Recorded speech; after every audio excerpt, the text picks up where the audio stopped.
അപ്പോൾ നമ്മൾ 8ാം ദിവസത്തിലെത്തിയിരിക്കുകയാണ്. നമ്മുടെ റോഡ് യാത്രയുടെ 8ാം ദിവസം. തായ്ലൻഡിൽ ഉടനീളം യാത്ര ചെയ്തുകൊണ്ടിരിക്കുന്നു. ഇന്നലെ നമ്മൾ ഏറ്റവും എന്താ പറയുക അതിൻ്റെ തായ്ലൻഡിൻ്റെ അറ്റം എന്ന് വിളിക്കുന്ന ചിയാങ് റായിലായിരുന്നു താമസം. അവിടെ നമ്മൾ ഇപ്പോൾ പോകുന്നത് സുഖോത്തായിലേക്കാണ്. സുഖോത്തായിൽ നമ്മൾ ഒരു ദിവസം താമസിച്ചിട്ടാണ് ഇങ്ങോട്ട് പോകുന്നത്. വീണ്ടും അവിടെ എത്തിയിട്ട് നമ്മൾ നാളെ ബാങ്കോക്കിലെത്തുകയും അവിടെ യാത്ര അവസാനിക്കുകയാണ് ചെയ്യുക. ഇപ്പോൾ സുഖോത്തായിൽ നമുക്കിന്ന് ഒരു ലൈറ്റ് ഫെസ്റ്റിവൽ അവിടെ ഉണ്ടെന്ന് കേട്ടു. അതായത് അവിടുത്തെ ഒരു ട്രഡീഷനാണത്. എല്ലാ വർഷവും ഈ സമയമാകുമ്പോഴത്തേക്കും സ്ട്രീറ്റൊക്കെ ലൈറ്റപ്പ് ചെയ്ത് തിരികളൊക്കെ കത്തിച്ച് വെച്ച് ലാൻഡേണൊക്കെ കത്തിച്ച് വെച്ചിട്ടുള്ളൊരു പരിപാടി. അത് ശരിക്കും 15-ാം തീയതിയാണ്. അതിൻ്റെ തുടക്കം ഇന്ന് തൊട്ട് തുടങ്ങുന്നു എന്നാണ് കേട്ടത്. അപ്പോൾ നമ്മളിന്ന് സുഖത്തായിലെത്തി ചെക്ക് ഇൻ ചെയ്ത ശേഷം ആ ഒരു പരിപാടിക്ക് പോകും. അപ്പോൾ ഇന്നിപ്പോൾ നമ്മൾ പതിവ് പോലെ പെട്രോൾ പമ്പിൽ വന്നു. ഇവിടെ കഫേ ആമസോൺ ഉണ്ട്. എല്ലാവരും ഇവിടെ വന്ന് കോഫി ഓർഡർ ചെയ്തുകൊണ്ടിരിക്കുന്നു. ഇപ്പോൾ അവിടെ കണ്ടില്ലേ, ഒരു പെട്രോൾ പമ്പാണെന്ന് പോലും തോന്നാത്ത രീതിയിൽ അതിനകത്തൊരു മാർക്കറ്റ് പ്ലേസ് പോലും ഉണ്ട്. പല സാധനങ്ങൾ വാങ്ങിക്കാവുന്ന രീതിയിൽ. അങ്ങനെ ഇവരുടെ യാത്രകളിലെ ഒരു പ്രധാനപ്പെട്ട സംഭവമാണ് ഈ ഗ്യാസ് സ്റ്റേഷൻ എന്ന് വിളിക്കുന്ന പെട്രോൾ പമ്പ്. എന്ത് കാര്യങ്ങൾക്കായിട്ട് ഇവിടെ നിർത്തിയാൽ മതി, ടോയ്ലറ്റ് തൊട്ട് ആഹാരങ്ങളുടെ വെറൈറ്റി ആഹാരങ്ങൾ വരെയുള്ള എല്ലാ കാര്യങ്ങളും ഇവിടെ നമുക്ക് കിട്ടും. അപ്പോൾ അങ്ങനെ ഒരു എന്താ പറയുക, ഇവരുടെ ഒരു ജനജീവിതം തന്നെ നടന്നുകൊണ്ടിരിക്കുന്ന ഒരു സ്ഥലമാണ് ഈ പെട്രോൾ പമ്പ് എന്ന് പറയുന്നത്. അത് തീർച്ചയായിട്ടും നമുക്ക് അനുകരിക്കാവുന്നൊരു കാര്യമാണ്. നമ്മളെപ്പോഴും പെട്രോൾ പമ്പിൽ ഒരു ടോയ്ലറ്റ് പോലും നല്ലതില്ലാതെ കഷ്ടപ്പെടും നമ്മുടെ ഇന്ത്യയിൽ യാത്ര ചെയ്യുമ്പോൾ. ഇതിപ്പോൾ എല്ലാ കാര്യങ്ങൾക്കായിട്ട് നമുക്കിവിടെ സ്റ്റോപ്പ് ചെയ്യാം, നന്നായിട്ട് റിലാക്സ് ചെയ്ത് യാത്ര തുടരാം. ഇന്നിപ്പോൾ രാവിലെ നമ്മൾ 2 മണിക്കൂർ കൊണ്ട് 200 കിലോമീറ്റർ കവർ ചെയ്ത് കഴിഞ്ഞു. ഉഗ്ര ഹൈവേ ആണ്. ഉച്ചയ്ക്ക് 2:30 നമ്മൾ സുഖത്തായി എത്തുമെന്ന് പ്രതീക്ഷിക്കുന്നു. ഇപ്പോൾ 10:45 ആയിട്ടുള്ളൂ സമയം.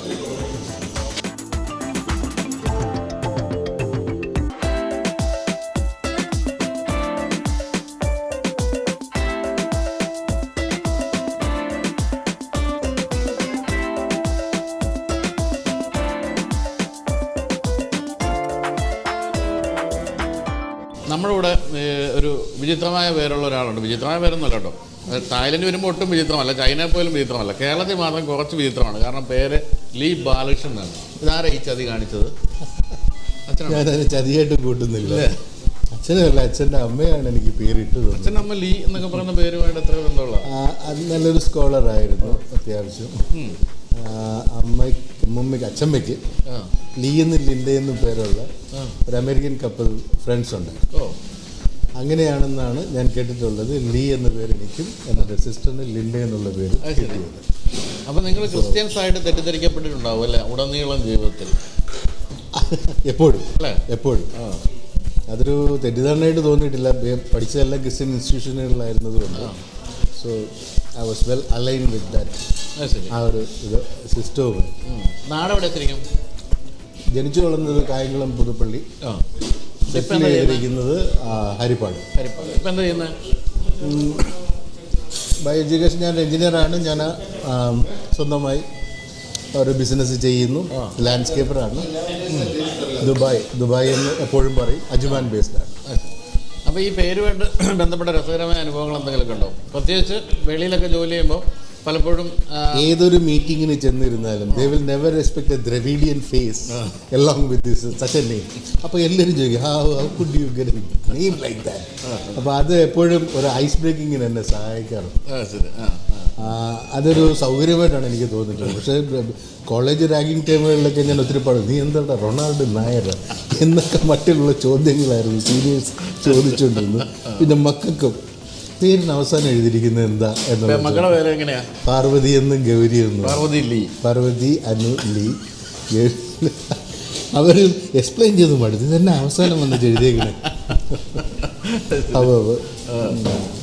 എങ്കിലും ആദ്യമായിട്ട് പേര് ചോദിക്കുമ്പോൾ എല്ലാവരും ഒന്നുകൂടെ ചോദിക്കുമായിരിക്കും അല്ലേ? ലീ എന്താ അല്ലേ? ആ പേര് ചോദ്യം ഒന്നും ഉണ്ടാവും. വേറൊരു മലയാളി ലീ ഇതുവരെ എനിക്ക് കാണാൻ പറ്റിയിട്ടില്ല. ഇത് കണ്ടോണ്ടിരിക്കുന്ന ഏതെങ്കിലും മലയാളി ലീ ഉണ്ടെങ്കിൽ ഉടൻ തന്നെ ബന്ധപ്പെടണം. ലീ അടിമായ ലീ അടിമാലി. ഇത്ര നേരം ആലോചിക്കായിരുന്നു അവിടെ എന്താണൊരു പേരുള്ളത്. അപ്പോൾ അങ്ങനെ ഒരു രസകരമായ പേരാണ്. ഈ പറഞ്ഞ പോലെ നമ്മൾ ഇപ്പം നമ്മുടെ വീഡിയോ എഡിറ്റ് ചെയ്യുന്ന മനീഷിൻ്റെ മോളിപ്പം കുഞ്ഞുണ്ടായി. അപ്പം ത്രിനേത്ര എന്നാണ് കൊച്ചിന് പേരിട്ടിരിക്കുന്നത്. അപ്പോൾ എൻ്റെ വൈഫിൻ്റെ അടുത്ത് ഈ ത്രിനേത്ര എന്ന് പേരെന്നൊക്കെ പറഞ്ഞ് 2 ദിവസം കഴിഞ്ഞ് വീണ്ടും മനീഷ് വന്നപ്പം അവൾ പെട്ടെന്ന് പേര് പറ. അവൾ ചോദിക്കുക ത്രിമൂത്രി എന്ത് പറയുന്നത്? അപ്പോൾ ഞാൻ മനീഷോട് പറഞ്ഞു ആ കൊച്ചിന് ജീവിതകാലം മുഴുവൻ അനുഭവിക്കാൻ പോകുന്ന ഈ പ്രശ്നമായിരിക്കും. പേരെന്താണെന്ന് ചോദിക്കുമ്പോൾ ത്രിനേത്ര എന്ന് പറയുമ്പോൾ ഇതൊന്നുകൂടി ചോദിക്കും. അങ്ങനെ പറയും. പക്ഷേ ലീ വളരെ സിമ്പിളാണ് കേട്ടോ. ത്രിനേത്ര പോലെ അങ്ങനെ കുഴപ്പമൊന്നുമില്ല. ഇതിപ്പോൾ എഡിറ്റ് ചെയ്യുന്നതും മനീഷായിരിക്കും. കട്ട് ചെയ്ത് കളയാൻ സാധ്യതയുണ്ട് അവസാനം പറഞ്ഞു. ലീ കുഴപ്പമാണെന്ന് പറഞ്ഞില്ലായിരുന്നല്ലോ. ഇല്ല, ലീ കുഴപ്പമെന്ന് പറഞ്ഞു. ലീ നല്ല പേരാണ്. പിന്നെ ലീ ബാലകൃഷ്ണൻ എന്ന് പറയുമ്പോൾ മറ്റേ മത്തിയും അയലൊക്കെ അല്ല എന്താ പറയണ്ടേ, അലുവയും മത്തിക്കറി എന്ന് പറഞ്ഞ പോലെ നമുക്കൊരു തോന്നുന്നു. മുഴുവൻ പേരെങ്ങനെ? മുഴുവൻ പേര് ലീ ബാലകൃഷ്ണൻ വിദ്യാധര പണിക്കർ. അത്രയും അത് പറഞ്ഞു കഴിയുമ്പോൾ ഒരു കാപ്പി കുടിക്കണ്ടി ഇപ്പോൾ. പിന്നെ ഏത് രാജ്യക്കാരും ഇത് ഓർത്തിരിക്കും. കോളേജിൽ നിഗ്നയിൽ നിൽക്കാത്തത് കൊണ്ട് എന്ത് കുഴപ്പം കാണിച്ചാലും ലീയും കൂട്ടിട്ട് അങ്ങനെ ഒരു വിഷയമൊന്നും ഉണ്ടായിരുന്നു. ഒരു നെഗറ്റീവ് സൈഡ് പെട്ടെന്ന് ആ ഒരു സ്പാർക്ക് കൂടി ഓർക്കാം. ലീ റൈറ്റ്.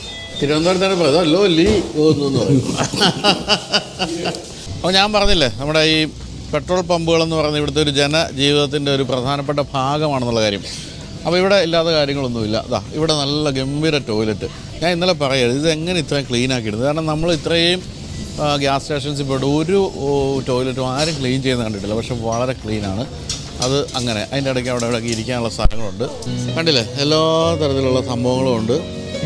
നല്ല ഫ്രൂട്ട്സ്, കട്ട് ഫ്രൂട്ടുകൾ ഇരിക്കുന്നുണ്ടോ, നല്ല ഫ്രഷ് സാധനങ്ങൾ കണ്ടില്ലേ. ഇവിടുത്തെ പഴങ്ങൾ കണ്ടോ, പലതും നമുക്ക് അറിയാത്ത തരം പഴങ്ങളൊക്കെ ഉണ്ട്. ഇൻസ്റ്റൻറ്റ് കോഫി മിക്സ്, അവിടെയെല്ലാം യുവതികൾക്ക് ധരിക്കാവുന്ന രീതിയിലുള്ള ചെറിയ ചെറിയ കമ്മലുമാല വളകൾ. ഇവിടേക്ക് വരുമ്പോൾ ഡ്രൈ ഫ്രൂട്ട്സ് ഉണ്ട്.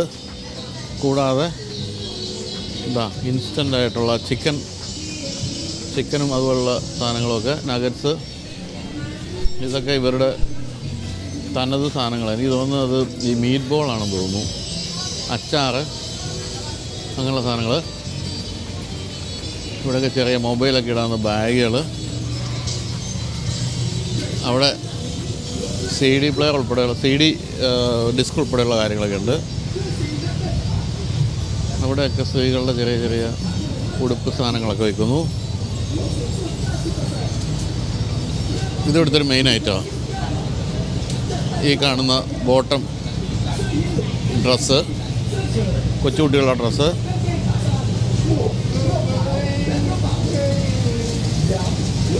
നമ്മുടെ ഷൂ ഒക്കെ പോലുള്ള സാധനങ്ങളുടെയൊക്കെ ഔട്ട്ലെറ്റ്. ഏറ്റവും അവസാനമായിട്ട് ഒരു 7-Eleven കാണും. അങ്ങനെയാണ് ഇവിടുത്തെ ഒരു രീതി. ഇപ്പോൾ ഇതിനകത്ത് തീരെ അപ്രസക്തമായി പോയിരിക്കുന്നത് എനിക്ക് തോന്നുന്നത് പമ്പിൻ്റെ നടുക്കുണ്ട് പെട്രോൾ അടിക്കാൻ. അത് കുഞ്ഞ്, ബാക്കി എല്ലാ സാധനങ്ങളും വളരെ വലുത്. അങ്ങോട്ട് ഇരുന്ന് കഴിക്കാൻ വേണ്ടിയുള്ള ഒരു സ്ട്രീറ്റ് ഫുഡ് പോലുള്ള സംഭവങ്ങൾ അവിടെയുണ്ട്. അപ്പോൾ ഈ ഒരു സാധനം നമുക്ക് നമ്മുടെ നാട്ടിലൂടെ കൊണ്ടുവരികയാണെങ്കിൽ നമ്മൾ ഈ എന്താ പറയുക, പല സ്ഥലങ്ങളിൽ ആഹാരം അന്വേഷിച്ച് പോകുന്നു, ടോയ്ലറ്റ് അന്വേഷിച്ച് പോകുന്നതൊക്കെ ഒഴിവാക്കാം. ഇതൊക്കെ നമ്മുടെ ടൂറിസം മിനിസ്റ്ററൊക്കെ ശ്രദ്ധിക്കുമെന്ന് വിചാരിക്കുന്നു. നമ്മുടെ മിനിസ്റ്റർമാർ ഏത് പാർട്ടിക്കാരും ആയിക്കോട്ടെ, ലോകം മുഴുവൻ പോകും, ഒന്നും നാട്ടിൽ വന്ന് നടപ്പിൽ വരത്തില്ല. എന്ത് ചെയ്യാനാ, പറഞ്ഞിട്ട് കാര്യമില്ല. ഓക്കെ, നമുക്കെന്നാൽ പോകാമല്ലേ ഇനി.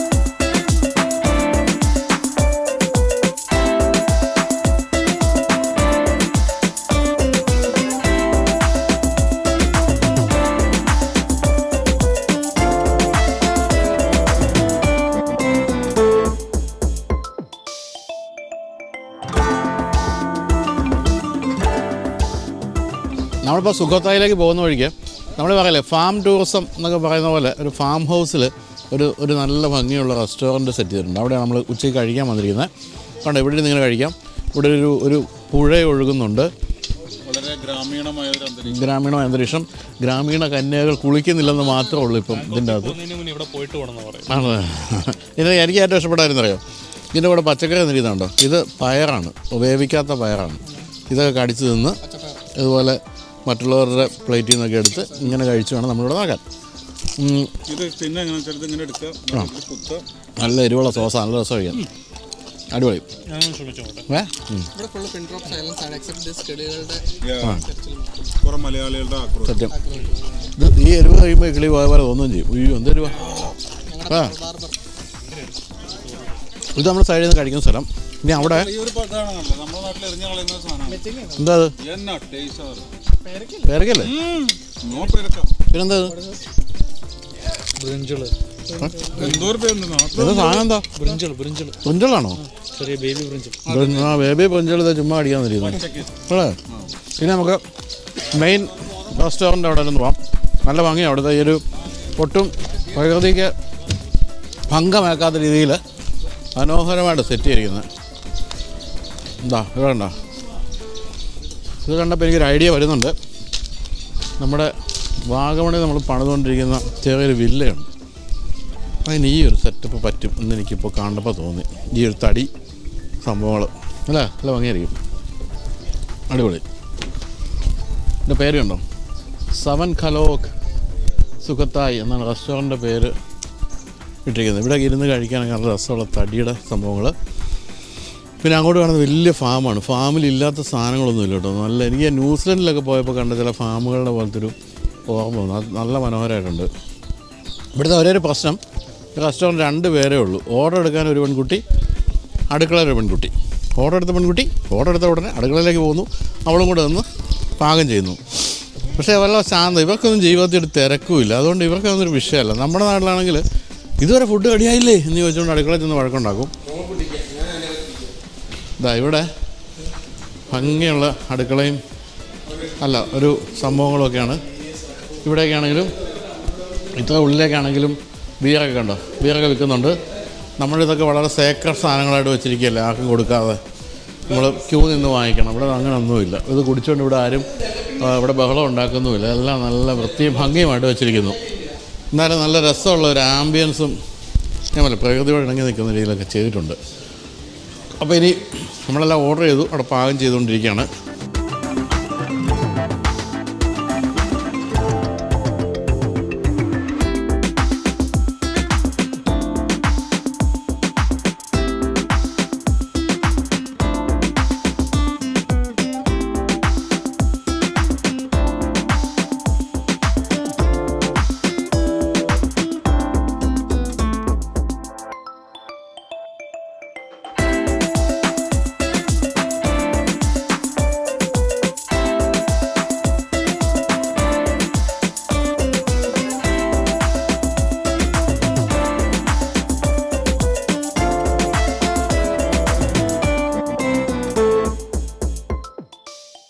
ഞാൻ പറഞ്ഞില്ലേ ഇവിടെ ഈ ആകെ 2 പേരേ ഉള്ളൂ അടുക്കളയിൽ അപ്പം നമ്മുടെ കൂടെയുള്ള വീട്ടിലെ ജീവിതത്തിൽ അടുക്കള കയറിയിട്ടില്ലാത്തവരൊക്കെ ഇവിടെ അടുക്കള കയറി ഓരോന്നുണ്ടാക്കാൻ തുടങ്ങി കണ്ടോ ഇതൊക്കെ അവരുണ്ടാക്കിയാണ് അതിൻ്റെ കണ്ടല്ലോ കോലം കണ്ടല്ലോ ആദ്യമായിട്ട് അടുക്കള കയറിയില്ല അവിടെ നിന്ന് അവരെ കൊണ്ട് ഇത് ഉണ്ടാക്കിപ്പിച്ചു കാരണം എല്ലാവർക്കും വിശക്കുന്നു 2:30 കഴിഞ്ഞുകൊണ്ട് അവിടെ നിന്ന് ഉണ്ടാക്കിപ്പിച്ച് ബാക്കി സ്വന്തമായിട്ട് ഉണ്ടാക്കി വെച്ചിരിക്കുകയാണ് ചുരുക്കം പറഞ്ഞാൽ നമുക്ക് ഇനി സീ ഫുഡ് കിട്ടാൻ ഇനി സമയം എടുക്കും അല്ലേ സീ ഫുഡ് ഫ്രൈഡ് റൈസിന് ഇനി സമയം എടുക്കും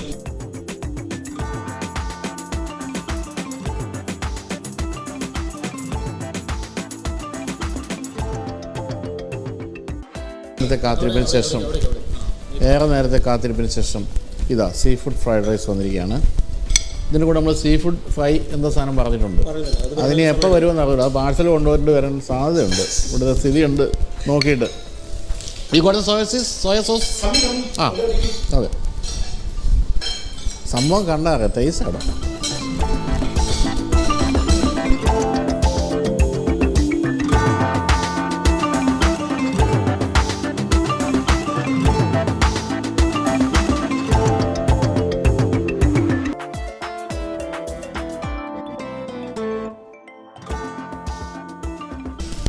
അപ്പോൾ നമ്മൾ നമ്മുടെ ഹോട്ടലിനോട് വിട പറഞ്ഞ് ബാങ്കോക്കിലേക്ക് പോവുകയാണ് നമ്മുടെ അവിടത്തേക്കുള്ള ദൂരം കാണിക്കുന്നത് 5 hours 44 minutes 433 കിലോമീറ്റർ 2 മണിക്ക് എത്തുമെന്ന് കാണിക്കുന്നു പക്ഷേ നമ്മുടെ ഇടയ്ക്കുള്ള ബ്രേക്കുകളൊക്കെ കഴിയുമ്പോൾ എനിക്ക് തോന്നുന്നു 3:30 ആകും നമ്മളവിടെ എത്താനെന്നാണ്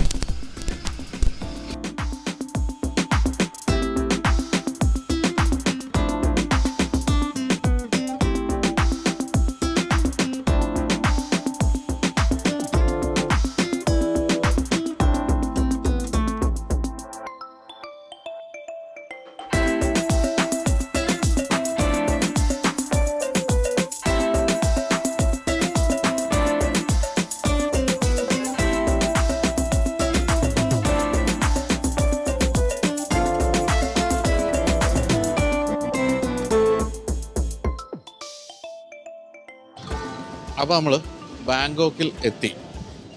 സത്യം പറഞ്ഞുണ്ടല്ലോ, രാവിലെ ഹോട്ടലിൽ നിന്ന് ഇറങ്ങുമ്പോൾ ഏകദേശം 500 കിലോമീറ്ററോളമാണ് നമ്മൾ ദൂരം കാണിച്ചത്. അപ്പം നമ്മുടെ നാട്ടിലെ ഒരു പതിവനുസരിച്ച് ചിന്തിച്ചു ഇത് മുഴുവൻ ഓടി ഇനി എപ്പോൾ എത്താനാണ്. പക്ഷേ നമ്മളിത് വളരെ കൂളായിട്ട് 1 മണിക്ക് എത്തി. നമ്മൾ 8:15 മറ്റാണ് ഹോട്ടലിൽ നിന്ന് ഇറങ്ങിയത്. 1 മണിക്ക് 500ഓളം കിലോമീറ്റർ ഓടി നമ്മൾ ബാങ്കോക്കിലെത്തി.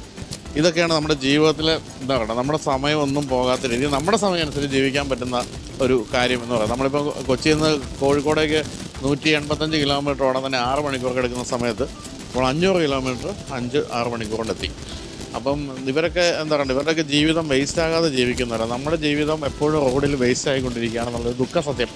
അതോടെ നിൽക്കട്ടെ. അതായത് നമ്മളിപ്പോൾ ഉച്ചയ്ക്ക് കഴിക്കാൻ വേണ്ടി എല്ലാവരും വന്നിരിക്കുന്നത് ഇവിടുത്തെ ഒരു നല്ല മനോഹരമായ റെസ്റ്റോറൻറ്റിലാണ്. അതായത് ചുറ്റും വെള്ളത്താൽ ചുറ്റപ്പെട്ട ഒരു സ്ഥലത്ത് നടുവിലിങ്ങനെ കുറേ ഡൈനിങ് ഏരിയ ഉണ്ട്. ഇവിടെ കുറേ റെസ്റ്റോറൻറ്റ്സ് ഒരുമിച്ചുണ്ട്. നമുക്ക് ഒരു ഫുഡ് കോർട്ട് പോലെ നമുക്കത് ഓർഡർ ചെയ്തിട്ട് പല സ്ഥലത്തുനിന്ന് കൊണ്ടുവന്ന് കഴിക്കാം. അതിൻ്റെ ഇടയ്ക്ക് ഇവിടെ നിന്ന് ഇങ്ങനെ ഫോട്ടോ ഒക്കെ എടുക്കാനുള്ള സ്ഥലങ്ങൾ. വൈകുന്നേരങ്ങളൊക്കെ ഇവിടെ നല്ല തിരക്കാന്ന് പറഞ്ഞത്. പല ഡൈനിങ് ഏരിയാസ് ഉണ്ട്. നമുക്ക് എത്ര പേരുണ്ടോ അതനുസരിച്ച് നമുക്ക് ടേബിളൊക്കെ സെറ്റ് ചെയ്തിരിക്കാം. അപ്പോൾ ഇന്ന് ഉച്ചയ്ക്ക് കൂടെ കഴിഞ്ഞാൽ പിന്നെ നമ്മൾ ഹോട്ടലിൽ എത്തിക്കഴിഞ്ഞാൽ പിന്നെ നമുക്ക് ഓരോരുത്തർക്കും ഇഷ്ടപ്പെട്ട പോലെ എവിടെയൊക്കെ പോകാം. ബാങ്കോക്കാണല്ലോ, എല്ലാം അടിച്ചു പൊളിക്കേണ്ട ഒരു സ്ഥലമായതുകൊണ്ട് എവിടെയും പോകാം. നാളെ ഉച്ചയ്ക്ക് 2 മണിക്ക് നമ്മൾ എയർപോർട്ടിലേക്ക് പോകുന്ന വഴിയാണ് നമ്മൾ വാഹനങ്ങൾ തിരിച്ചു കൊടുക്കുന്നത്. നമ്മുടെ ഈ റെൻ്റേ കാറിൽ തിരിച്ചു കൊടുത്തിട്ട് പോകുന്നത്. അപ്പോൾ അതുവരെ ആർക്കും ഇഷ്ടമുള്ള പോലെയൊക്കെ എവിടേക്കും പോകാമെന്നാണ് പറഞ്ഞിരിക്കുന്നത്. അപ്പോൾ ഇനി ഇവിടെ ഫുഡ് ഓർഡർ ചെയ്ത് കഴിക്കാം. ആ നടുവിലിരിക്കുന്നുണ്ട് മുഴുവൻ ഡ്രാഫ്റ്റ് ബിയറിൻ്റെ ആ ഒരു ഡിവൈസാണ് ഇരിക്കുന്ന മുഴുവൻ സാധനവും. അതിൻ്റെ ടാപ്പും സാധനങ്ങളൊക്കെയാണ്. ഒട്ടും ചൂടില്ല, വലിയ കൂളറുകളൊക്കെ വെച്ചിട്ട് സുഖമായിട്ടിരിക്കാം. കണ്ടില്ലേ, ഇത്തരത്തിലുള്ള ഫുഡ് കോർട്ടൊക്കെ നമ്മുടെ നാട്ടിലൊക്കെ വന്നിരുന്നെങ്കിൽ നമ്മൾ ആഗ്രഹിക്കാനല്ലേ പറ്റൂ. നമ്മുടെ നാട്ടിൽ വെച്ചാൽ കേരളത്തിൽ സ്ഥലം കുറവാണെന്നുള്ളൊരു പ്രശ്നമുണ്ട്. പിന്നെ ഇതുപോലെയുള്ള സ്ഥലങ്ങളിലെല്ലാം എന്താ പറയണ്ട, പല പെർമിഷൻ അത് ഇതെന്നൊക്കെ പറഞ്ഞ് മനുഷ്യനെ ബുദ്ധിമുട്ടിച്ച് ഒന്നും ചെയ്യാൻ സമ്മതിക്കാത്ത ഒരു രാജ്യമാണല്ലോ നമ്മുടെ. എന്തായാലും നമുക്ക് ഇരിക്കാം.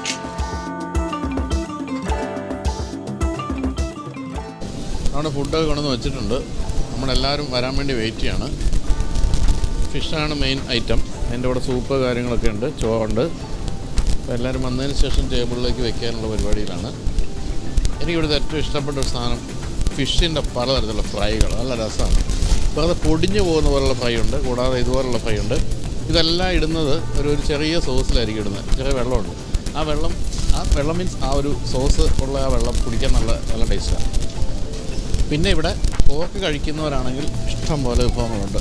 പോർക്കിൻ്റെ അടിപൊളി സാധനങ്ങൾ. പിന്നെ സ്കിഡിൻ്റെ ഇടിവിട്ട് പല സാധനങ്ങളും ഇവിടെ കിട്ടും. പിന്നെ പച്ചക്കറി എല്ലാത്തിലും ഉണ്ടാവും. പച്ചക്കറി ഇല്ലാത്ത പരിപാടികളില്ല.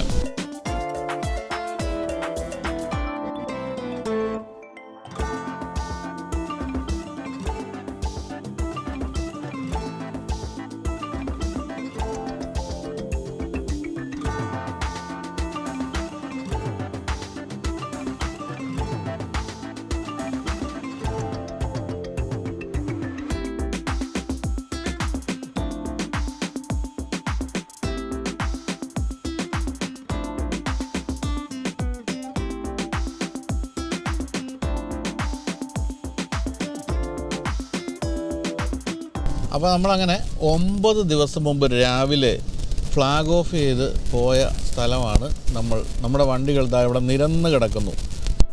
ഈ സൈഡ് നിരന്ന് കിടക്കുക നമ്മുടെ വണ്ടികൾ.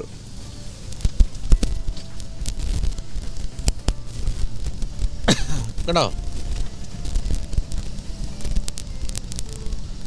9 ദിവസം മുമ്പ് ആദ്യമായിട്ട് ഇവിടെ നിന്ന് ഇറങ്ങിപ്പോയത് നമ്മുടെ വണ്ടിയാണെങ്കിലും തിരിച്ച് ഏറ്റവും അവസാനമാണ് ഞങ്ങൾ വരുന്നത്. കാരണം ഞങ്ങളുടെ വഴി തെറ്റി കുറച്ചൊക്കെ അങ്ങ് പോയി.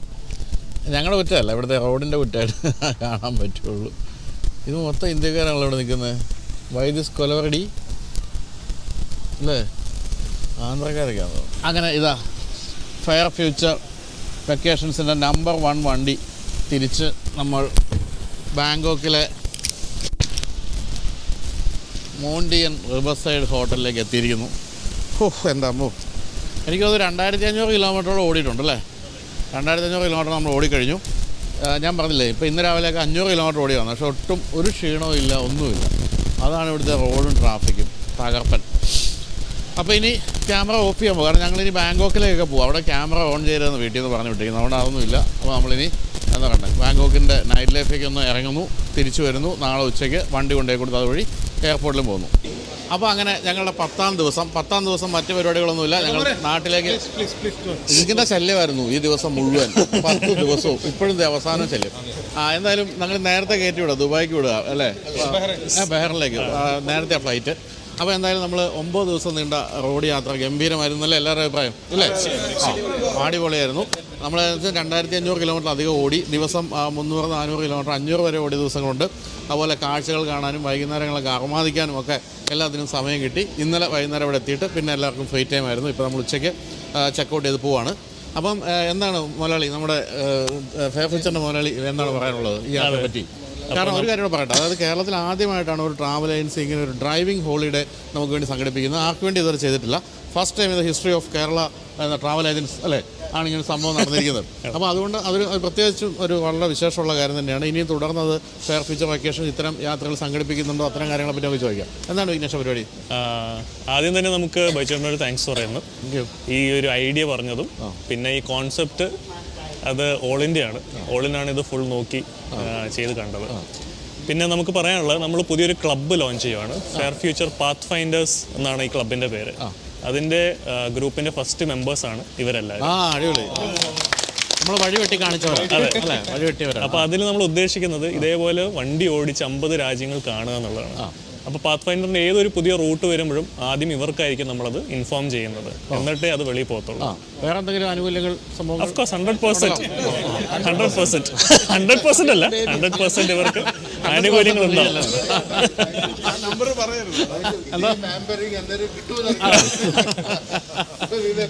അല്ല, ഫെയർ ഫ്യൂച്ചർ ആയതുകൊണ്ട് കിട്ടും തീർച്ചയായിട്ടും. അങ്ങനെയുള്ളൊരു കമ്പനിയാണെന്ന് എനിക്ക് നല്ല ബോധ്യമുണ്ട്. അതുകൊണ്ട് അത് തീർച്ചയായിട്ടും ഉണ്ടാവും.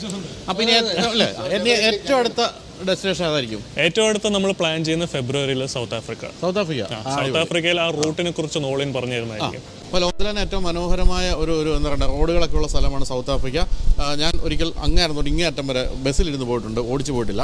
എവിടേക്കാണ് നമ്മളവിടെ പോകാനുള്ള പരിപാടി ഇട്ടിരിക്കുന്നത്? നമ്മൾ ഏറ്റവും മനോഹരമായ ഗാർഡൻ റൂട്ടായിരിക്കും അതിൽ ചെയ്യാൻ പോണത്. അപ്പോൾ നമ്മൾ കേപ്പ് ടൗണിൽ നിന്ന് വണ്ടി ഓടിച്ച് നമ്മുടെ ചാപ്സ്മൻ പീക്കും നമ്മുടെ വേൾഡിലെ തന്നെ ഏറ്റവും വലിയ വീനേർഡ്സ് അവിടെയാണ് വരണത്, കേപ്പ് പ്രൊവിൻസിൽ. അവിടെ നിന്ന് നമ്മൾ ഓടിച്ച് നമ്മൾ പോർട്ട് എലിസബത്ത് വരെ നമ്മൾ ഗാർഡൻ റൂട്ട് കവർ ചെയ്യും. ഇപ്പോൾ ഇതിനിടയിൽ ഏറ്റവും വലിയൊരു ഇൻട്രസ്റ്റിംഗ് ആയിട്ടുള്ളൊരു കാര്യം, നമ്മൾ ബിഗ് 5 എന്ന് പറഞ്ഞ പോലെ അവിടെ ബിഗ് 7 ഉണ്ട്. ആ സീസണിൽ ബിഗ് 7 കിട്ടും. ബിഗ് 7 എന്ന് പറഞ്ഞാൽ സദേൺ റൈറ്റ് വെയിൽസ് വരും ആ കോസ്റ്റിൽ. അപ്പോൾ നമുക്ക് കോസ്റ്റിൽ നിന്ന് നമുക്ക് വെയിൽ വാച്ചിങ് ഉണ്ട് അവിടെ. പിന്നെ ഷാർക്ക് കേജ് ഡൈവിംഗ് ഉണ്ട്. പിന്നെ വേൾഡിലെ തന്നെ ഹയസ്റ്റ് ആയിട്ടുള്ള ബഞ്ചി ജമ്പിങ് ഉണ്ട്, സിച്ചിക്കാമ ബഞ്ചി ജമ്പിങ്. പിന്നെ ഓസ്ട്രിച്ച് ഫാംസ് ഉണ്ട്. അപ്പോൾ അറ്റമുണ്ട്. അതെ, Cape Agulhas, Cape of Good Hope, ഇതെല്ലാം കവർ ചെയ്തിട്ടുള്ള ഒരു ഐറ്റിനറിയാണ് ഞങ്ങൾ മോസ്റ്റ് പ്രോബ്ലി ഫെബ്രുവരിയിൽ നമ്മളത് ഇൻട്രൊഡ്യൂസ് ചെയ്യാൻ പോകുന്നത്. അപ്പോൾ എല്ലാവരും തുടർന്നും ആ ഒരു യാത്രയിൽ ഉണ്ടാകുമെന്ന് പ്രതീക്ഷിക്കുന്നു. ഇനി താമസിച്ച് കഴിഞ്ഞാൽ ബഹറിനിൽ പോകേണ്ട ഇവിടെ കുടുങ്ങിപ്പോകും. തായ്ലൻഡ് ആയതുകൊണ്ട് ഇവിടെ കുടുങ്ങിപ്പോകുന്ന ഇഷ്ടമായിരിക്കും. എങ്കിൽ പോലും നമുക്ക് കയറ്റി വിട്ടേ പറ്റൂ. അതുകൊണ്ട് കയറ്റി വിടുക അല്ലേ. അപ്പോൾ ഇനി നമുക്ക് വണ്ടി കൊടുക്കുന്നത് നമ്മൾ തിരിച്ച് എയർപോർട്ടിൽ തന്നെയാണ്. അവിടെ നിന്ന് നമ്മൾ കയറി പോകുന്നു. അപ്പോൾ അല്ലേ അതോടെ പറഞ്ഞു ഒരു US ഒരു പ്ലാൻ നടക്കുന്നുണ്ട്. അതും കൂടി ഞങ്ങൾ ഇൻട്രൊഡ്യൂസ് ചെയ്യുന്നത് ഏപ്രിൽ അല്ലെ മെയിലായിരിക്കും. അതൊരു US ഒന്നിലെ ഈസ്റ്റ് കോസ്റ്റ് വെസ്റ്റ് കോസ്റ്റ് എന്നുള്ള രീതിയിലായിരിക്കും. അപ്പോൾ അതിൻ്റെ പ്ലാനിങ്ങും എന്താണ്ടും നമ്മൾ സ്റ്റാർട്ട് ചെയ്തിട്ട് ഏപ്രിൽ അല്ലെ മെയിൽ അതും ഇൻട്രൊഡ്യൂസ് ചെയ്യുന്നതാണ്. അപ്പോൾ ഇനി നിലത്ത് നിൽക്കുന്നില്ല, ഇല്ല, മൊത്തം റോഡിലാണ്. അതെ, റോഡിലാണ്, മൊത്തം റോഡിലാണ് ഇനിയുള്ള ജീവിതം എന്നാണ് മനസ്സിലാക്കുന്നത്. അപ്പോൾ ഇനി പോകല്ലേ. അപ്പോൾ എല്ലാവരോടും താങ്ക് യു. എൻ്റെ വക താങ്ക്സ്, ഫെയർ ഫ്യൂച്ചറിൻ്റെ വക thanks. Thank you all. Thank you so much. Thank you. Yes.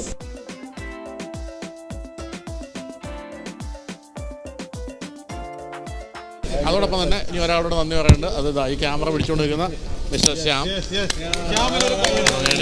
കാരണം ശ്യാം വളരെ കഷ്ടപ്പെട്ടാണ് അതൊക്കെ ഷൂട്ട് ചെയ്തത്. മറ്റൊരു കാര്യമുള്ളത്, ഞാനെപ്പോഴും വിദേശ യാത്രകളിൽ ഞാൻ തന്നെ ഷൂട്ട് ചെയ്യുന്നെങ്കിൽ ആദ്യമായിട്ടാണ് നമ്മുടെ ക്യാമറമാനോട് കൂടെ വന്ന് ഷൂട്ട് ചെയ്യുന്നത്. അപ്പം എല്ലാവരുടെയും വക ശ്യാമിനും ഒരു നന്ദി.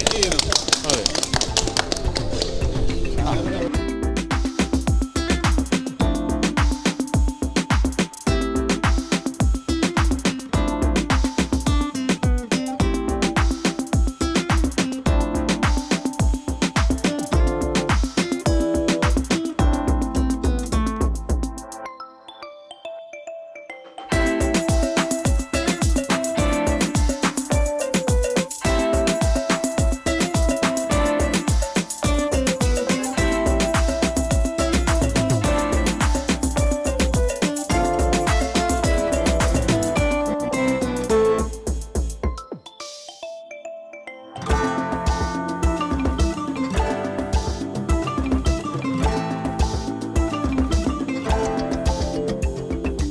നമ്മൾ സുവർണഭൂമി എയർപോർട്ടിൽ വന്നു. നമ്മുടെ കാർ റെൻ്റൽ കമ്പനിയുടെ ആൾക്കാർ വന്ന് വണ്ടി മുഴുവൻ പരിശോധിക്കുകയാണ്. മുമ്പേ പോകും അവർ ഇതിനൊക്കെ സ്ക്രാച്ചൊക്കെ നമുക്ക് ആദ്യം നോക്കിയതൊക്കെ തന്നെ ഉള്ളോ, കൂടുതൽ സ്ക്രാച്ച് ഉണ്ടോ, അതുപോലെ വൈപ്പർ അടക്കം ഇട്ട് നോക്കുന്നുണ്ട്, എല്ലാം ഓൺ ആകുന്നുണ്ടോ, എന്തെങ്കിലും മെക്കാനിക്കൽ പ്രശ്നങ്ങളുണ്ടോ എല്ലാം പരിശോധിക്കണം. ആ ചേച്ചി പോട്ടെ. അങ്ങനെ അതെല്ലാം കഴിഞ്ഞിട്ട് ആണ് വണ്ടി അവർ എടുത്തുകൊണ്ട് പോവുള്ളൂ. എന്നിട്ട് നമ്മൾ ചെക്ക് ഇൻ ചെയ്യാൻ പോകും. വളരെ സൗകര്യമുള്ള പരിപാടി കേട്ടോ. നമ്മുടെ വണ്ടികളെല്ലാം അവിടെ എത്തിയിട്ടുണ്ട്. അങ്ങനെ 6 വണ്ടികളും ഇവിടെ ഉണ്ട്.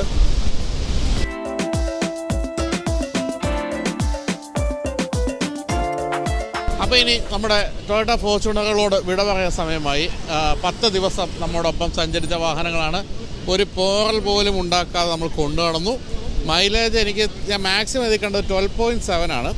എത്ര ടാങ്ക് പെട്രോൾ അടിച്ചു, എത്ര ടാങ്ക് ഡീസൽ അടിച്ചാണ് നമ്മളിപ്പോൾ? 3 അടിച്ചു കാണും അല്ലേ? ഓൾമോസ്റ്റ് 4 ടാങ്ക് പെട്രോൾ വേണ്ടി വന്നു നമുക്ക് ഇത്രയും ഓടാൻ. കാരണം വെച്ചാൽ നമ്മളെല്ലാം സ്പീഡെന്നൊക്കെ പറഞ്ഞാൽ 120 മിനിമം സ്പീഡിലൊക്കെയാണ് നമ്മൾ ഓടിക്കൊണ്ടിരുന്നത്. പല സ്ഥലങ്ങളിലും സ്പീഡ് കുറവെങ്കിലും പിന്നെയും 120 ഞങ്ങൾ അച്ചീവ് ചെയ്തു. അതുപോലെ തന്നെ വലിയ മലമ്പ്രദേശങ്ങളും അതുപോലെ ഹൈവേകളും എല്ലാം കടന്ന് തകർപ്പൻ യാത്രയായിരുന്നു. അപ്പോൾ ഇവിടെ വെച്ച് നമ്മുടെ വണ്ടികളെല്ലാം തിരിച്ചു കൊടുക്കുകയാണ്. അപ്പോൾ ഈ സമയത്ത് നമുക്കിവിടെ ഒരാളെ പരിചയപ്പെടുത്തരാം. തായ്ലൻഡിൽ 25 വർഷം മുമ്പ് വരികയും അത് പഠിക്കാൻ വന്ന MB. അതിനുശേഷം ഇവിടെ ഇപ്പോൾ വലിയ എന്താ പറയുക ട്രാവൽ ഏജൻസിയും കുറേ ഹോട്ടലുകളും ഒക്കെ ഉള്ളൊരു മലയാളിയായ വിനീതിനെ പരിചയപ്പെടുത്താം. അപ്പോൾ ഇതാണ് ഞാൻ പറഞ്ഞ വിനീത്. നമസ്കാരം വിനീത്. അപ്പോൾ വിനീത് 25 വർഷമായി അല്ലേ വിനീത് ഇവിടെ വന്നിട്ട്? 25 വർഷം. അപ്പോൾ ഇവിടെ മലയാളി ഹോട്ടലുകൾ കാണുന്നുണ്ടല്ലോ, ഏതൊക്കെയാണ്? നമുക്കൊരു ഒരെണ്ണം ദക്ഷിൺ എന്ന് പറഞ്ഞ ഒരു മലയാളി റെസ്റ്റോറൻറ്റ്. അതെവിടെയാണ്? അതിവിടെ സുക്കുമിറ്റ് 22 ബാങ്കോക്കിലെ ഹൃദയത്തിൽ തന്നെ. അതെ അതെ. അത് മലയാളി ഫുഡാണോ? അവിടെ ദക്ഷിൺ മലയാളി ഫുഡാണ്. അതെ. പിന്നെ വേറെ 4-5 റെസ്റ്റോറൻറ്റ്. പിന്നെ വേറെ ഒരെണ്ണം നമ്മൾ പ്രത്നോം ഏരിയയിൽ അവിടെ ഒരു ചോളാസ് എന്ന് പറഞ്ഞ റെസ്റ്റോറൻറ്റ് ഉണ്ട്. പിന്നെ ഇന്ത്യൻ ഫുഡ്. പിന്നെ ഒരു സുക്കുമിറ്റ് 11 ഒരു റെസ്റ്റോറൻറ്റ് ഉണ്ട്, സാഫ്രോൺ എന്ന് പറയുന്നത്. അതും north Indian saffron Indian restaurant. അത് നിങ്ങൾ തീർച്ചയായിട്ടും എല്ലാം വരുന്നൊരു വഴിയാണ്. സോയ് 11 സോയ് 22. പിന്നെ ഒരെണ്ണം ശ്രീരച്ചയിൽ ടൈഗർ ടോപ്പിയനകത്തുള്ള ഒരെണ്ണമുണ്ട്. അവിടെ നമുക്കൊരു 500 കപ്പാസിറ്റി ഉള്ള റെസ്റ്റോറൻറ്റാണ്. അതായത് ശ്രീരച്ച ടൈഗർ സൂവിൻ്റെ ഉള്ളിൽ എല്ലാവരും ഉണ്ട്. അതെ അതെ. അതും നമ്മൾ പാർട്ട്ണർഷിപ്പിൽ ചെയ്യുന്ന റെസ്റ്റോറൻറ്റ്. പിന്നെ ഒരെണ്ണം ഫ്ലോട്ടിംഗ് മാർക്കറ്റിനകത്ത്. അതെ, ഫ്ലോട്ടിംഗ് മാർക്കറ്റിനകത്ത് മാൽഗുഡി എന്ന് പറഞ്ഞ റെസ്റ്റോറൻറ്റ്. അതും ഓൾമോസ്റ്റ് ഒരു 200 സീറ്റിംഗ് കപ്പാസിറ്റി ഉള്ള റെസ്റ്റോറൻറ്റ്. അപ്പോൾ അങ്ങനെ 5 റെസ്റ്റോറൻ്റ് ആയി അല്ലേ? ഇനി എന്താ പരിപാടി? അടുത്ത എവിടെയാണ് റെസ്റ്റോറൻറ്റ്? അടുത്തത് ഇങ്ങനെ ആലോചിച്ചുകൊണ്ടിരിക്കുക എവിടെ തുടങ്ങുന്നത്. എങ്ങനെയുണ്ട് തായ്ലൻഡിൽ മൊത്തം ജീവിതം എങ്ങനെയുണ്ട്? ഇവിടെ ഒരു ബിസിനസ് ഫ്രണ്ട്ലി എൻവയറൺമെൻ്റ് ആണ്. നമുക്കൊരു ബേസിക്കലി ഇപ്പോൾ എൻ്റെ ഒരു 36 ഇയേഴ്സിൽ ഇന്ത്യയിൽ അച്ചീവ് ചെയ്യാൻ പറ്റാത്ത കാര്യങ്ങളെല്ലാം എനിക്കിവിടെ അച്ചീവ് ചെയ്യാൻ പറ്റും. ഓപ്പർച്യൂണിറ്റീസ് വൈസ് ഒരു ഹ്യൂജ് ഓപ്പർച്യൂണിറ്റിയാണ്. നമ്മളെ എക്സ്പ്ലോർ ചെയ്യാനും നമ്മളൊരു ഹാർഡ് വർക്കിംഗ് ചെയ്യാനാണെങ്കിൽ ഇവിടെ ഒരു ബെസ്റ്റ് ഒരു സ്ഥലമാണ്. ഓബ്വിയസ്ലി ഇവിടെ കൾച്ചറും ഇതെല്ലാം അഡാപ്റ്റ് ചെയ്ത് പോവുകയാണെങ്കിൽ ഇനിയും നല്ലതായിട്ട് നമുക്ക് ബിസിനസ് ചെയ്യാം. ഇവിടുത്തെ ഭാഷ അത്യാവശ്യമല്ലേ? ഭാഷ നമുക്ക് അറിഞ്ഞാൽ ഇനിയും ബെറ്റർ ആയിരിക്കും. അപ്പോൾ കുറച്ചൊരു ഓപ്പർച്യൂണിറ്റീസ് ഇനിയും ആൾക്കാരുടെ പിന്നെ ഇവിടുത്തെ ഒരു കൾച്ചറും ഇത് നമ്മൾ ഡെഫിനറ്റ്ലി ഒന്ന് അറിഞ്ഞ് ഇരിക്കണം. എന്നാലേ ഇവിടെ ആൾക്കാർക്ക് കുറച്ചൊരു ഒരു അക്സെപ്റ്റൻസ് ഉണ്ടാവുള്ളൂ. അങ്ങനെയാണ്. അപ്പോൾ ഇവിടെ നമ്മുടെ നാട്ടിലെ പോലെ ഒരു വ്യവസായം തുടങ്ങണമെങ്കിലുള്ള പ്രശ്നങ്ങൾ, അതുപോലെ രാഷ്ട്രീയക്കാരുടെയും പോലീസിൻ്റെ ഇടപെടൽ, മറ്റേ എന്താ പറയുക പഞ്ചായത്ത് പ്രസിഡന്റ് ഉൾപ്പെടെയുള്ള ലോക്കൽ കക്ഷികളുടെയൊക്കെ അങ്ങനത്തെ പ്രശ്നങ്ങളൊക്കെ ഇവിടെ ഉണ്ടോ? ഇല്ല, അങ്ങനെയൊന്നുമില്ല. ഇത് ബേസിക്കലി നമ്മൾ പ്രോപ്പറായിട്ട് ബിസിനസ് ചെയ്തു പോവുക. ഇവിടെ അങ്ങനെ ആരും അവരെന്താ ചെയ്യുന്നത് ഇവരെന്താ ചെയ്യുന്നത് ആരും നോക്കുന്നൊന്നുമില്ല. ജസ്റ്റ് നമ്മുടെ ബിസിനസ് പ്രോപ്പറായിട്ട് റൺ ചെയ്തു പോവുക. അതിനുള്ള സപ്പോർട്ട് ഗവൺമെൻറ്റും കാര്യങ്ങളും ചെയ്തു തരും. ഗവൺമെൻറ് ആൾക്കാരും അങ്ങനെയാണ്. ഇവിടുത്തെ ഈ വാടകയും അങ്ങനെയുള്ളതൊക്കെ എങ്ങനെ ഭയങ്കര കോസ്റ്റ്ലി ആണോ? ഇവിടെ വാടക ബേസിക്കലി നമ്മുടെ ഇവിടുത്തെ ഒരു ബിസിനസ് കോണ്ടെക്സ്റ്റ് വെച്ചിട്ട് റീസണബിൾ ആണ്. അങ്ങനെ ഭയങ്കര വഴി. ഇപ്പോൾ നമ്മുടെ റെസ്റ്റോറൻറ്റ്സ് എല്ലാം പീക്ക് സ്ഥലമാണെങ്കിൽ ഒരു 300,000 400,000 തായ് ബാത്താണ് വാടക വരുന്നത്. അപ്പോൾ അത് നോക്കുമ്പോൾ നമ്മുടെ ബിസിനസ് ടേൺ ഓവർ വെച്ചിട്ട് അത് നമുക്ക് വേർത്താണ് അവിടെ കൊടുത്ത് ചെയ്യാൻ പറ്റുന്നത്. പിന്നെ ഇത്രയും ടൂറിസ്റ്റ് വരുമല്ലേ, അപ്പോൾ അതുകൊണ്ട് നമുക്ക് എപ്പോഴും അത്രയും വാടക കൊടുത്താലും നമുക്ക് ബിസിനസ് വയബിളായിട്ട് നടത്താൻ പറ്റും. ഇനി നമ്മൾ എപ്പോഴും പറയുന്ന ചോദ്യം ചോദിക്കട്ടെ, കേൾക്കാറുള്ള ചോദ്യം, അതായത് ഇന്ത്യക്കാരിവിടെ വന്ന് അലമ്പുണ്ടാക്കുന്നുണ്ടോ? ഡെഫിനറ്റ്ലി അത് ഒരു ഐ മീൻ എല്ലാ നാഷണാലിറ്റീസും അതിൻ്റെ ഒരു നെഗറ്റീവ് സൈഡുണ്ട്. അപ്പം പക്ഷേ അത് ഐ മീൻ ഒരു ഇത്രയും വോള്യൂം ഓഫ് ടൂറിസം വരുമ്പോൾ ചെറിയ പെർസെൻറ്റേജ് ആണ് അങ്ങനത്തെ ഒരു പ്രശ്നങ്ങളുള്ളൂ. അത് ഇവിടെ സോർട്ട് ഔട്ട് ചെയ്ത് പോകുന്നുണ്ട്. പക്ഷേ നമ്മൾ എപ്പോഴും പറയേണ്ടതെന്ന് വെച്ചാൽ ഇങ്ങനത്തെ ടൂറിസ്റ്റ് വരുമ്പോൾ നമ്മൾ പ്രോപ്പറായിട്ടുള്ള ഗൈഡ് ലൈൻസ് ഫോളോ ചെയ്താൽ അത് ഇനിയും എൻട്രി ചെയ്യാം അവരുടെ എക്സ്പീരിയൻസസും എല്ലാ കാര്യങ്ങളും ഇവിടെ. പിന്നെ ഇതിൻ്റെ നാട് എവിടെയാണ്? ബേസിക്കലി ഞാൻ എറണാകുളമാണ്. പക്ഷേ നമ്മളൊരു 3rd ജനറേഷനായിട്ട് ബാംഗ്ലൂരാണ് സെറ്റിൽ ചെയ്തേക്കുന്നത്. വൈഫൊക്കെ മലയാളിയാണോ തായിയാണോ? വൈഫ് മലയാളിയാണ്. സാധാരണ തായ്ലൻഡിലൊക്കെ വന്ന് തായ്ക്കാരെ കല്യാണം കഴിക്കേണ്ടതാണല്ലോ. അല്ല ഉണ്ടായില്ല. കുട്ടികളൊക്കെ എത്ര പേരാ? 3 കുട്ടികളും എല്ലാവരും ഇവിടെ പഠിക്കുന്നത്. അവരൊക്കെ മലയാളികളായിട്ടാണോ വളരുന്നത് അതോ? ഡെഫിനറ്റ്ലി അവർ പക്ക മലയാളിയാണ്. സ്കൂളിൽ പോകുന്നവരെ മലയാളം പഠിപ്പിച്ചു, അത് കഴിഞ്ഞ് അവർ ഇംഗ്ലീഷ് പഠിക്കുകയുള്ളൂ. അങ്ങനെയാണ് ചെയ്തേക്കുന്നത്. സത്യം പറഞ്ഞാൽ ഇവിടെ നമുക്ക് ജീവിക്കാൻ തോന്നുന്നു. ഇപ്പം ഞാൻ ഇവിടെ നമ്മുടെ കൂടെ വന്ന എല്ലാവരോടും പറഞ്ഞപ്പോൾ എല്ലാവരും പറയുന്നത് വെച്ചാൽ ഇവിടെ ജീവിക്കാൻ തോന്നുന്ന ഒരു രാജ്യമാണ്. കാരണം അത്രയും ശാന്തമായൊരു രാജ്യം. നമ്മൾ അലമ്പുണ്ടാക്കാൻ പോലും ഒരലമ്പുമില്ല, സുഖമായിട്ട്. അതുപോലെ നമ്മുടെ കാര്യങ്ങളിലേക്ക് എത്തി നോക്കാൻ ആരുമില്ല. എല്ലാവരും വളരെ നല്ല ചിരിച്ച് പെരുമാറുന്ന മനുഷ്യരും, പിന്നെ എല്ലാ കാര്യങ്ങളും അവൈലബിലിറ്റി എന്ന് പറയുന്ന ഒരു കാര്യമാണ് അല്ലേ. ഇവിടുത്തെ ഒരു കാര്യത്തിന് നമുക്ക് അലഞ്ഞടക്കേണ്ട കാര്യമില്ല, എല്ലാം നിങ്ങളുടെ വിരൽത്തുമ്പിലുണ്ട്. പിന്നെ നമ്മുടെ നാട് പോലെ തന്നെയാണ്, ഒരു സിറ്റി ആയിട്ട് പറയാം ഈ രാജ്യത്തെ അല്ലേ. അങ്ങനെ ഒട്ടും 2 എക്സ്ട്രീംസും ഉണ്ട്. ഹെവി സിറ്റി ഉണ്ട്, അല്ലാതെ നമുക്കൊരു കാം ഏരിയ ഉണ്ടെങ്കിൽ അതുമുണ്ട്, ഒരു വില്ലേജ് ലൈഫ് അതുമുണ്ട്. അപ്പോൾ നമുക്കൊരു മിക്സ്ഡാണ്. ഇപ്പോൾ ഒരു ഹെവി വീക്ക് കഴിഞ്ഞാൽ നമുക്കൊന്ന് ട്രാവൽ ചെയ്യാൻ 2 hours ട്രാവൽ ചെയ്താൽ നമുക്കൊരു നല്ല കാം ഏരിയ കിട്ടും. പിന്നെ ഇത് ഇവിടെയുള്ള ഓവറോൾ ഇവിടുത്തെ ആൾക്കാരും അങ്ങനെയാണ്. എന്ന് വെച്ചാൽ ദേ വർക്ക് ഹാർഡ്, ലൈക്ക് പ്രോപ്പർ ഒരു വീക്ക് ഡേയ്സിൽ നല്ലതായിട്ട് വർക്ക് ചെയ്യും, ഒരു പ്രശ്നമില്ലാതെ. വീക്കെൻഡ്സ് ആകുമ്പോൾ നല്ല പാർട്ടിയും ചെയ്യും. അപ്പോൾ 2 കോണ്ടെക്സ്റ്റുള്ള ആൾക്കാർ ഇവിടെ ഉണ്ട്. അപ്പോൾ ഇവിടുത്തെ ആൾക്കാരും അങ്ങനെയാണ്. ഭയങ്കര ഒരു എന്താ പറയുക, ഭയങ്കര കോംപ്ലക്സും അങ്ങനെ കൂടുതലും ഇല്ലാത്ത ഭയങ്കര സിമ്പിൾ ലൈഫ് ലീഡ് ചെയ്യുന്ന അവർ ഏൺ ചെയ്യുന്നത് അവർ നല്ല എൻജോയ് ചെയ്ത് ലീവ് ചെയ്യാനുള്ള ഒരു കോണ്ടെക്സ്റ്റിലാണ് എല്ലാവരും ചെയ്യുന്നത്. ഇവിടുത്തെ ഇന്ത്യൻ ഫുഡ് കഴിക്കാൻ വരാറുണ്ടോ? ഡെഫിനറ്റ്ലി. ഇവിടുത്തെ ഇപ്പം ആക്ച്വലി പറഞ്ഞ ഒരു കോവിഡ് കഴിഞ്ഞിട്ടുള്ള ഒരു സമയത്താണ് ആൾക്കാർ ആക്ച്വലി ഇന്ത്യൻ ഫുഡ് എക്സ്പ്ലോർ ചെയ്യാൻ തുടങ്ങിയത്. അത് എനിക്ക് പറഞ്ഞിട്ട് എന്താ സഡനായിട്ടൊരു എല്ലാവർക്കും ഭയങ്കര ഒരു ഇന്ത്യൻ ഫുഡിലോട് ഒരു ഭയങ്കര പ്രിയം. അപ്പോൾ കോവിഡ് സമയത്ത് ആക്ച്വലി നമ്മൾ ഇത്രയും റെസ്റ്റോറൻറ്റ്സ് തുടങ്ങിയപ്പം നമ്മളൊരു മേജർ ക്ലയൻസിൽ തായല്ലായിരുന്നു, എന്ന് വെച്ചാൽ ടൂറിസ്റ്റ് ഇല്ലായിരുന്നു. അപ്പം നമുക്ക് തായ്ക്കാരും അങ്ങനെ വന്ന് ട്രൈ ചെയ്തു, എസ്പെഷ്യലി പാനിപൂരിയും പിന്നെ നമ്മുടെ ബട്ടർ നാനും ഗാർലിക് നാനും ഇങ്ങനത്തെ സാധനങ്ങളെല്ലാം തായ്ക്കാർക്ക് എക്സ്ട്രീംലി ഇഷ്ടപ്പെട്ട് അവർ റിപ്പീറ്റായിട്ട് വന്ന് ഓർഡർ ചെയ്ത് കഴിക്കലും ഫാമിലിയായിട്ട് വീട്ടിൽ വലിയ പാർട്ടിയായിട്ട് ഇന്ത്യൻ ഫുഡ് ചെയ്യലും. അപ്പോൾ ഇന്ത്യൻ ഫുഡ് ഇപ്പോൾ ആക്ച്വലി പറഞ്ഞാൽ ഓവറോൾ ഈ ഒരു സമയത്ത് തായ്ലൻഡിൽ പറഞ്ഞാൽ ഇന്ത്യൻസ് അക്സെപ്റ്റൻസ് ഗെയിൻ ചെയ്തുകൊണ്ടിരിക്കുക. ഇപ്പോൾ ലാസ്റ്റ് ഇവിടെ ദീപാവലി ഫംഗ്ഷനിൽ നമ്മുടെ ഇവിടുത്തെ പ്രൈം മിനിസ്റ്റർ ദീപാവലി ഒരു ചെറിയ ഫംഗ്ഷനിൽ അറ്റൻഡ് ചെയ്ത് അത് ഈവൻ നമ്മുടെ പ്രൈം മിനിസ്റ്റർ മോഡി വരെ ടാഗ് ചെയ്തിരുന്നു, താങ്ക് യു ഫോർ വിസിറ്റിംഗ് നമ്മുടെ ഇന്ത്യൻ. അപ്പോൾ അങ്ങനെ ഒരു ഭയങ്കര even it's A very small function, എന്നാലും പുള്ളിക്കാരി വന്ന് പാർട്ടി ചെയ്തു അതിൻ്റെ ഒരു. പിന്നെ ഇവിടെ ഓൾമോസ്റ്റ് പട്ടായയിലും ബാങ്കോക്കിലും എല്ലായിടത്തും ദീപാവലി ഫംഗ്ഷൻസും ഇപ്പോൾ ഹോളി ആണെങ്കിലും ഭയങ്കരമായിട്ട് സ്പ്രെഡ് ചെയ്യലും. ഞാനൊരു 2010 വന്നപ്പോഴും ഇവിടെ അങ്ങനത്തെ ഒരു ഇല്ലായിരുന്നു. ഇപ്പോൾ ഭയങ്കരമായിട്ട് അക്സെപ്റ്റൻസ് കൂടി വരുമോ ഇന്ത്യൻസിനോട് ഇവിടെ. ഈ തായ്ലൻഡിലെ മലയാളികൾ എല്ലാവരും കൂടി ഒരു കൂട്ടായ്മയുണ്ടോ? പിന്നെ ഇവിടെ ഒരു വലിയൊരു മലയാളം സമാജം തന്നെ ഉണ്ട്. ഇവിടെ നമുക്കൊരു ഓൾമോസ്റ്റ് ഒരു 500-600 ഫാമിലീസിൻ്റെ ഒരു വലിയ മലയാളം സമാജമുണ്ട്. പിന്നെ ഇവിടെ കുറേ ബിസിനസ് ചെയ്യുന്ന കുറേ ആൾക്കാരുണ്ട്, മലയാളി ബിസിനസ് കമ്പനി. പിന്നെ ലുലു എന്ന് പറഞ്ഞ വലിയ ബ്രാൻഡ്, അവരുടെ ഷോപ്പിംഗ് ഇവിടുത്തെ ഒരു മെയിൻ സോഴ്സിങ് കേന്ദ്രങ്ങൾ ഇവിടെയുണ്ട്. അപ്പോൾ അങ്ങനെ ഒരു കുറേ ഒരു മലയാളി ബാക്ക്ഗ്രൗണ്ട്, പിന്നെ എല്ലാം ഈവൻ നമ്മുടെ തമിഴ് സമാജമുണ്ട്, പിന്നെ നമ്മുടെ ഹിന്ദി സമാജം, അങ്ങനെ കുറേ സ്റ്റേറ്റ്സ് എന്നുള്ള ആൾക്കാരും ഉണ്ട്. നമ്മുടെ ലുലുവിൻ്റെ, അതായത് നമ്മുടെ യൂസഫ് അലിക്കാട് ലുലുവിൻ്റെ പല സാധനങ്ങൾ ഇവിടുന്ന് സോഴ്സ് ഉണ്ട്. പഴങ്ങളൊക്കെ ആയിരിക്കും, പഴങ്ങളും ഫ്രൂട്ട്സും ഇതെല്ലാം ഇവിടെ തന്നെ അവർക്കൊരു വെയർ ഹൗസും എല്ലാം ഉണ്ട്. അപ്പോൾ വലിയൊരു ടീമും ഉണ്ട് ഇവിടെ. അപ്പം അതന്നെ, അപ്പോൾ ഇവിടെ അവർക്ക് അങ്ങനത്തെ ഒരു വലിയ ടീമും സെറ്റപ്പും എല്ലാം ഉണ്ട്. ദേ സോഴ്സ് എവറിത്തിങ് ഫ്രം ഹിയർ. അങ്ങനെ. അപ്പോൾ എന്തായാലും നമ്മൾ ഈ പറഞ്ഞ പോലെ ഓടിക്കാനാണെങ്കിലും ബെസ്റ്റ് സ്ഥലമാണെന്ന് ഞങ്ങൾക്ക് മനസ്സിലാക്കി കഴിഞ്ഞു. 10 ദിവസം കൊണ്ട് ഞാൻ പലതവണ ഓടിച്ചിട്ടുണ്ട്. പക്ഷേ നമ്മുടെ ഇവിടെയുള്ള ആർക്കും ഒരു ബുദ്ധിമുട്ടും ഉണ്ടാകാതെ 10 ദിവസം ഗംഭീരമായിട്ട് നമ്മളിവിടെ ഉടനീളം ഓടിച്ചു തായ്ലൻഡിൻ്റെ. അപ്പോൾ എന്തായാലും thank you so much Vineeth. അപ്പോൾ നമുക്ക് ഇനി വരുമ്പോൾ കാണാം. ഓക്കെ. അപ്പോൾ എല്ലാവരും ഓർക്കുക, നിങ്ങൾ ബാങ്കോക്കിലുണ്ടെങ്കിൽ പല ഹോട്ടലുകൾ, ഞാൻ ഈ പേരൊക്കെ പറഞ്ഞല്ലോ, എല്ലായിടത്തും മലയാളി ഫുഡ് ഇന്ത്യൻ ഫുഡ് എല്ലാം തരുന്നത് വിനീതിൻ്റെ ഉടമസ്ഥയുള്ള ഹോട്ടലായിരിക്കും. അപ്പോൾ താങ്ക് യു. ശരി, താങ്ക് യു.